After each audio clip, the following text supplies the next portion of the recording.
አንድ የቮልክስዋገን ባለቤት የጠየቀው ጥያቄ እንዴት አድርጌ አፕሊኬሽን ውስጥ ሎጊን አደርጋለሁ? መልስ በኢትዮጵያ ውስጥ ያሉ የቮልክስዋገን መኪኖች በተለይ ከቻይና የሚገቡት እንደ ID4 እና ID6 የሎጊንግ ችግር ማጋጠማቸው የተለመደ ነው። አብዛኞቹ መኪኖች የቻይና ስሪት በመሆናቸው መደበኛው የቮልክስዋገን አፕሊኬሽን ላይሰሩ ይችላሉ። አፕሊኬሽኑ VWID ሳይሆን SAIC VW ወይም FAW VW የተባሉትን የቻይና አፖች መጠቀም ሊኖርበት ይችላል። እነዚህ አፖች የቻይና ስልክ ቁጥር አሊያም የቻይና ID ሊጠይቁ ይችላሉ። ይህ በኢትዮጵያ ውስጥ ለመጠቀም ትንሽ አስቸጋሪ ነው።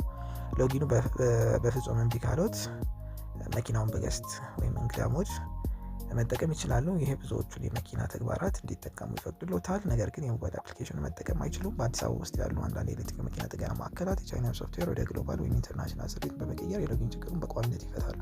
ማንኛውም የኤሌክትሪክ መኪና ጥያቄ ለመጠየቅ አሊያም ነፃ የማማከር አገልግሎት ለማግኘት በቴሌግራም @kamina VIP ጆይን አድርጉን።